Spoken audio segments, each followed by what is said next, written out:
Мамыр айынан бастап қаламызда 10-шы шағын аудандағы аулаларды абаттандыру жұмыстары жүргізуде. Жоба аясында жолдарды жөндеу, жаяу жүргіншілерге арналған жол мен арықтар жүйесін салу жоспарда бар. Барлық жұмыстарды бүгінде Айыр Групп жауапкершілігі шектеулі серіктестігі жүргізуде. Су өтетін лоток соны қойып жатыр. Проект бойынша 240 метр болады мұнда. Соның жартысына жеттік.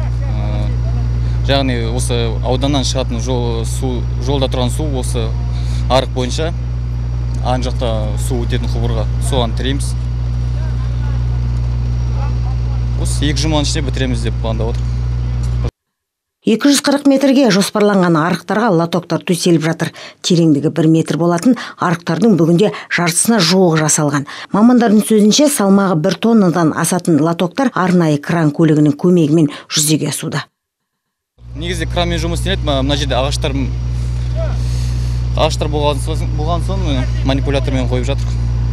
Ағаштар кесілді, 2-3 ағаш кесілді. Біздер оны акиматқа письмо жаздық, және өтініш жаздық. Олар рұқсатын берді, және алып тастадық біздер оны.